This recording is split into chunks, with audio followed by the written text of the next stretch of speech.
Let's look at two theorems that are very important when you're studying polynomials. First is the fundamental theorem of algebra, and the second is the linear factorization theorem. We'll also do the complex conjugate theorem. So let's start with the fundamental theorem of algebra. The fundamental theorem of algebra simply says this, is that if you have a polynomial,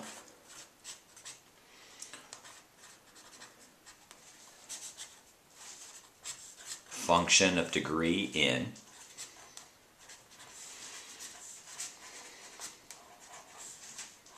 will have n zeros, n complex zeros.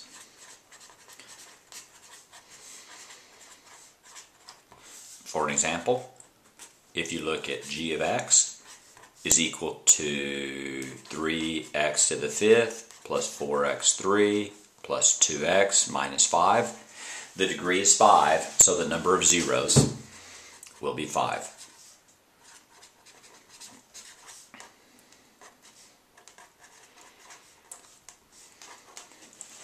Now, there's a couple of important things to realize here. First of all, when we talk about zeros, complex zeros, we're talking about real plus imaginary. And the second thing that is important is a zero is counted by its multiplicity. So, for example, if you had a double zero, it counts twice.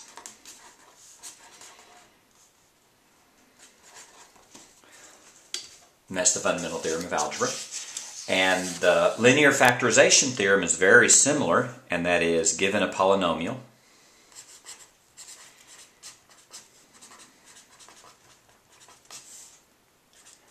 of degree n, and with leading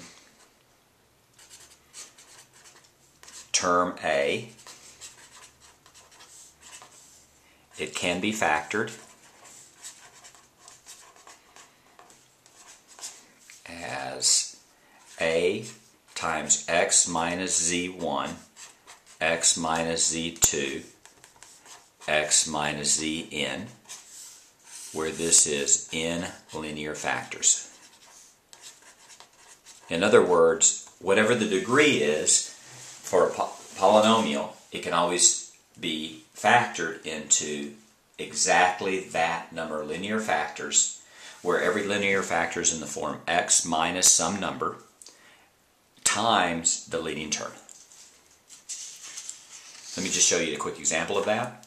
G of x will be able to be factored into 7 times x minus some number, x minus some number, a total of 7 times. So there'd be 7, this can be factored into 7 linear factors times 7.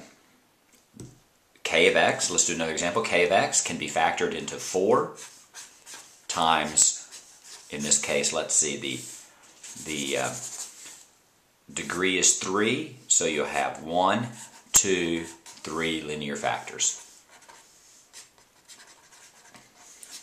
And that is the linear factorization theorem. So let's see that in action. Let's factor g of x, 2x to the third minus 10x squared plus 4x minus 20. So we know that that has 3 zeros, real or imaginary, and we know it can be factored into 3 linear factors times 2. So what we're going to do first here is if we know that x minus 5 is one factor, we're going to divide and then remains. Hopefully we can factor the rest by hand. So let's do synthetic division. It's easier. So let that be a 2, a minus 10, a 4, and a minus 20. Bring the 2 down, that's a 10, that's a 0, that's a 0, that's a 4, and that's a 20, and that's a 0. So this is your remainder, your number, your x, and your x squared. So in this case, g of x initially can be factored into x minus 5 times x squared plus 4.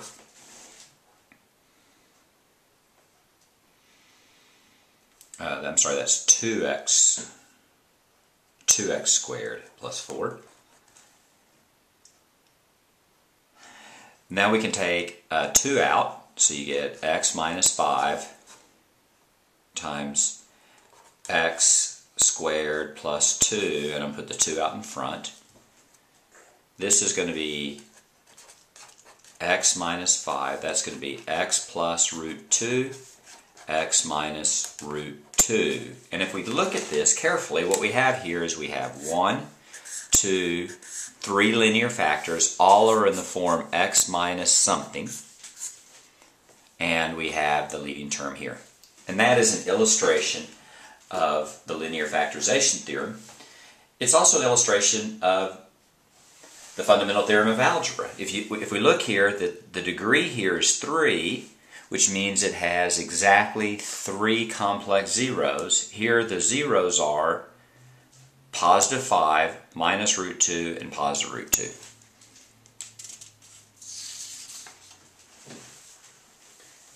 The complex conjugate theorem simply says this: if a plus bi is a 0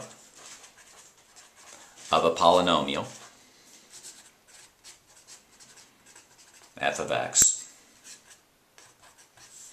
then a minus bi is also a 0. Another way to say that is that imaginary zeros always come in pairs.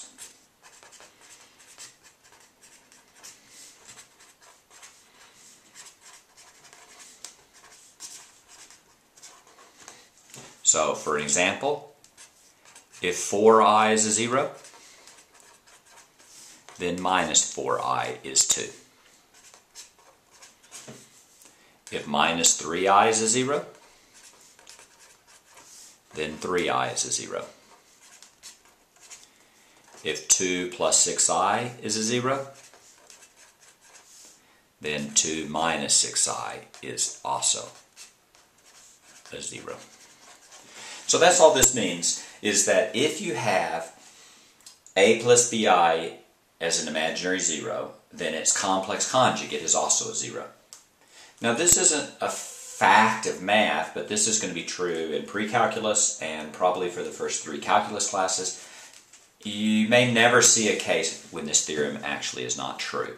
This theorem actually depends upon the polynomial having real coefficients, which all of the problems that we're doing will have. Let's do one quick example here using this theorem. Let's factor x to the 4th minus 6x third plus 13x squared minus 24x plus 36 if 2i is a 0. So the first step, if 2i is a 0, then we know that minus 2i is also a 0. So the first thing that we can do is do this. We know that x plus 2i and x minus 2i are factors, which means if we FOIL this out, we get x squared minus 2ix plus 2ix plus 4, right? Y plus 4, because it's 2i times minus 2i is a minus 4i squared. If we look at minus 4i squared, I squared is minus 1, so that's minus 4 times minus 1, which is a positive 4. So in other words, x squared plus 4 is a factor. Now, if 2i is a 0, then minus 2i is a 0, which means that x squared plus 4 is a factor, which means we can divide.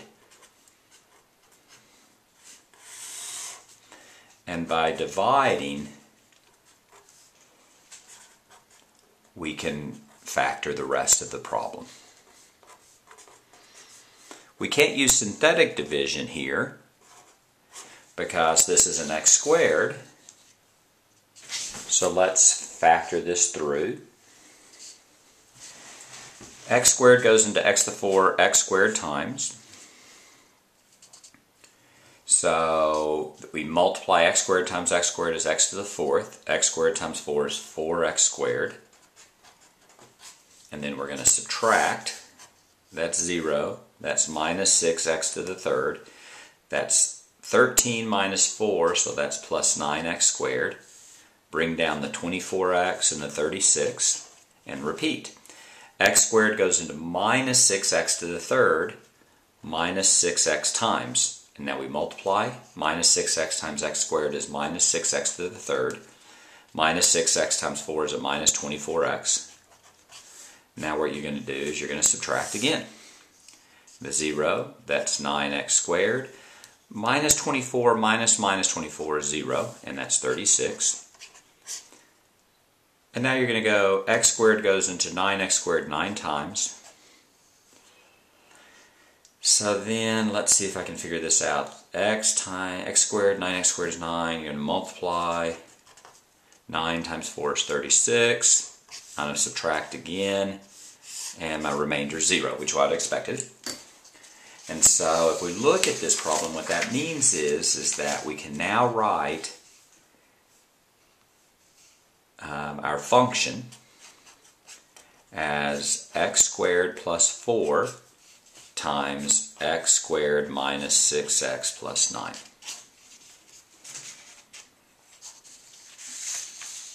Now the advantage of doing this is that now we can factor the rest by hand. This right here, let's see, that's x squared minus 6x. That's going to be x, that's going to be x minus 3, x minus 3.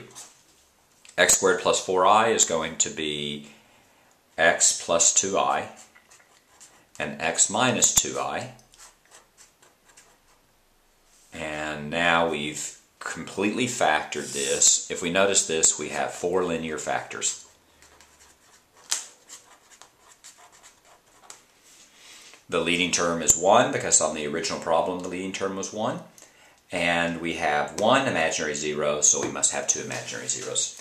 And those are the 3 theorems: fundamental theorem of algebra, linear factorization theorem, and complex conjugate theorem.